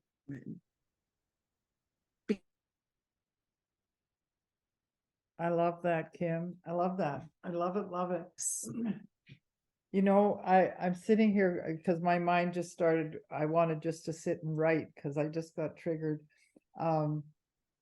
If you feel like Gina, you have an idea. If you feel like you'd like to share that with the group, if you want to send it to me, send it to the cottage at mymts.net. And if you want to do that, I will put them together, like just put them together in a document of thoughts. We'll just call it thoughts or something. And if you'd like to read people's answers to that, I know I would, because I think it's a really critical question. What does he want me to see about being, not because we're so used to putting it out there for other people, right? And I would think, no, he's talking personally right now, and up close and personal. I love it. So if you want to share it, I'll put it in and share it with people. I don't know how to navigate this group. I know how I'll navigate it when we come to the What If Chronicles apart. But right now I feel like we almost need a sort of a little chat room or something that we can, I don't want to put things out publicly that really have been a private heart matter for us, right? So I'm trying to figure out how to do that properly. Helen, is everybody on Signal? We could create a Signal group.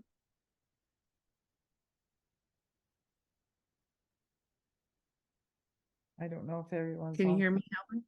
Yeah. Okay. Kathy's saying yes. Yeah. Signal is really easy to download and it's encrypted. That's a nice thing about it. I don't think Facebook offers that. I know that Debbie was saying, hey, let's do a Facebook group. So I agree that Signal might be better, and it gives some great options as far as communication. Okay. There's also Telegram. Yeah, Telegram too. Okay. Which is pretty safe. so I don't know what would be involved with that. Like, I know that I don't, yeah. I don't have time to monitor it. I don't have time to be on it.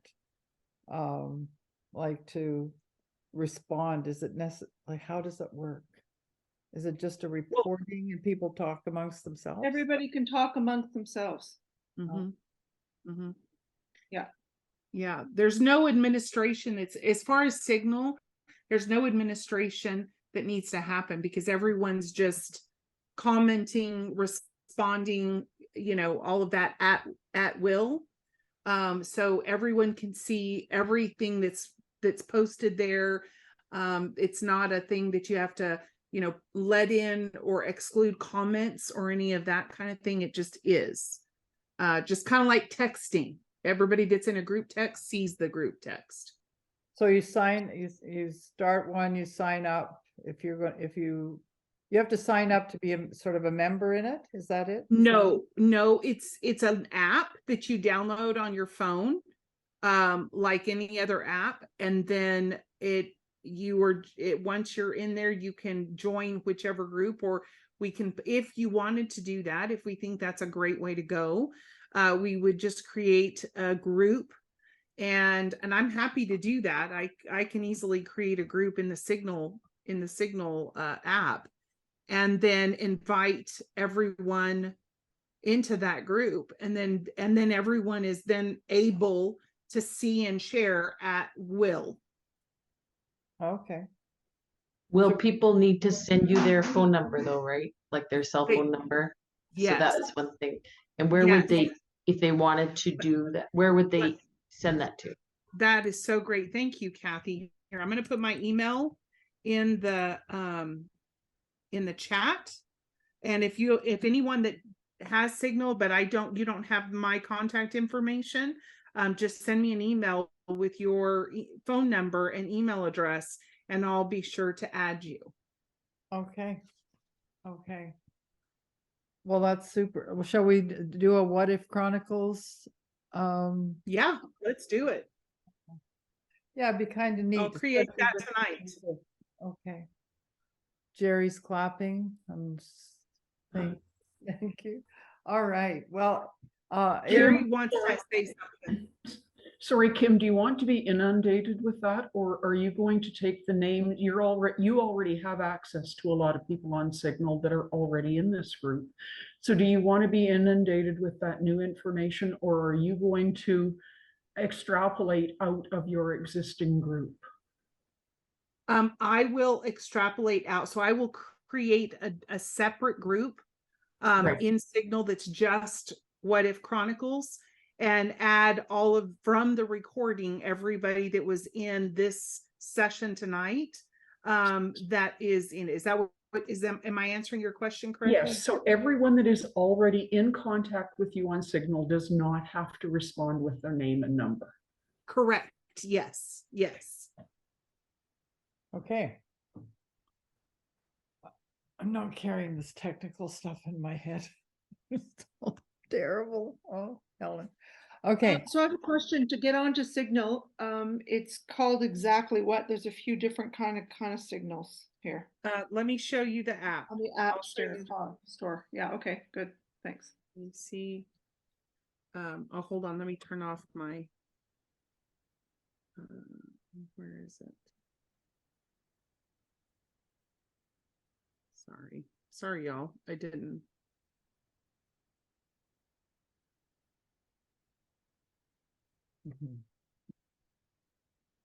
I'm sorry, it's not letting me. Okay, can you see?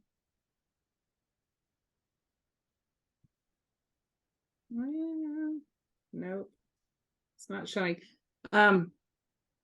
It looks like a blue square with a white word bubble and a little smile underneath. No smile. It's just a blue square with a white word bubble. Okay. Oh, okay. Just a sec.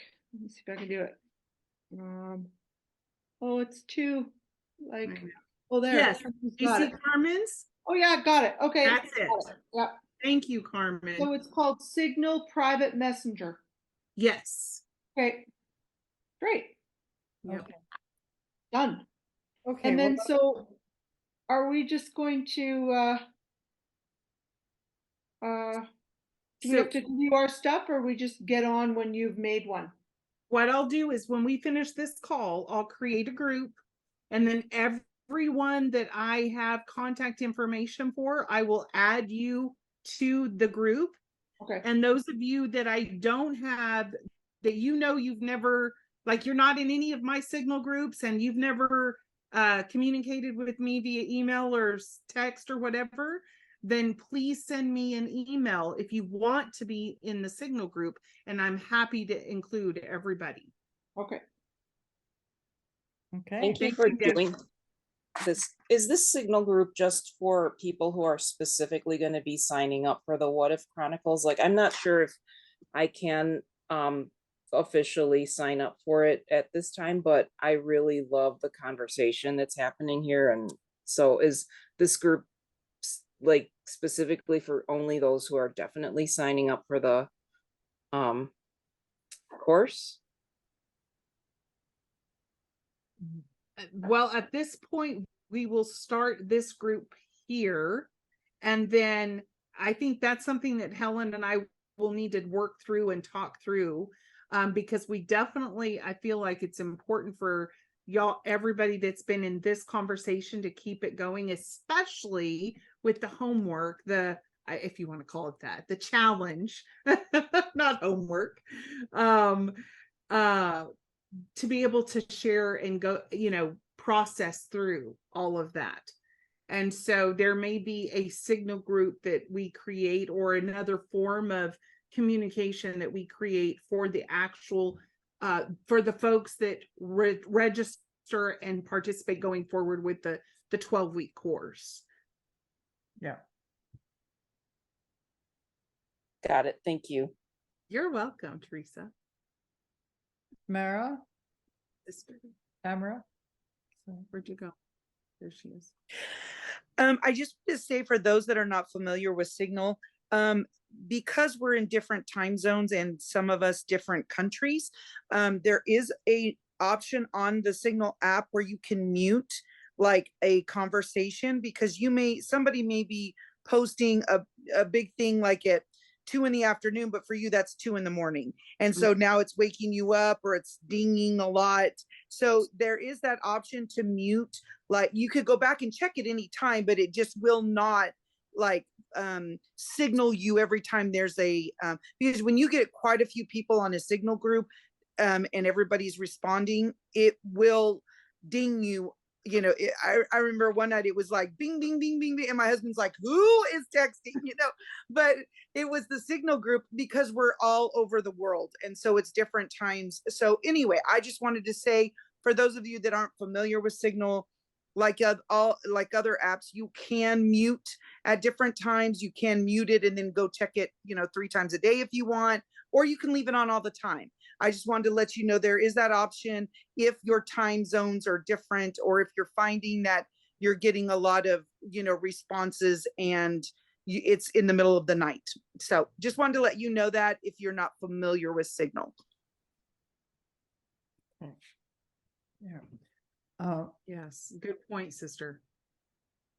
Okay, so going forward, we will be announcing formally announcing. We did this last couple of weeks to honor the Convergence group and the River group, so you had a little heads up about what's coming down the line. We will be starting I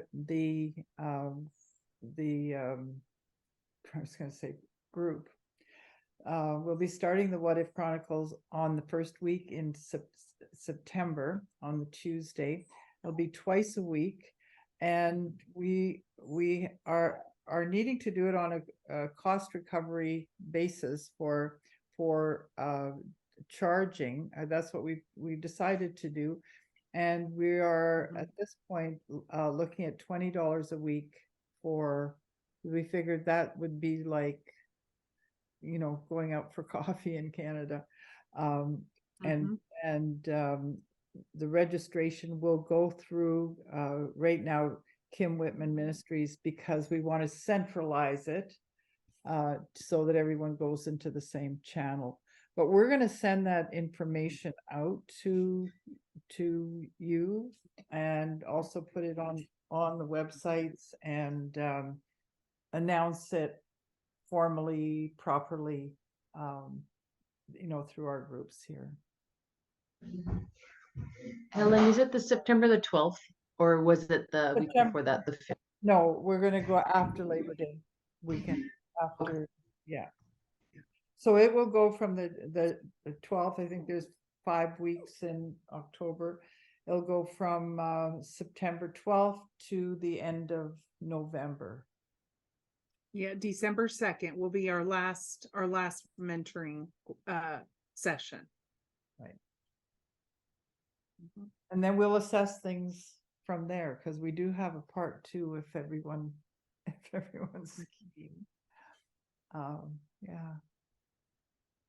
Well, it's been exceptional. You make it exceptional, and I hope you have heard my heart, Kim's heart, each other's heart, and those that have written in to say how much you guys make the difference. And I just love the fact that we can put all our thoughts, our hearts together, and affect our world. You just don't know. You just don't know who's where. And I just am so humbled when I hear that somebody's life is being touched. And you know what? I'm being touched every Wednesday, every time I'm with the Convergence. It's that like-hearted energy is just over the top. So I love you from my toes to the cosmos. There's a plane going overhead here. And I just want to say, may the Lord bless you and keep you. Make his face to shine upon you, be gracious unto you. He lift up his countenance upon you and grant you his shalom. Amen. Nothing missing, nothing broken. Nothing missing, nothing broken. Kim, I love you, and I love you. Thank you for partnering, and thank you for the privilege of being together. And I'm so looking forward to September. But I'm not wishing summer away, just so you know.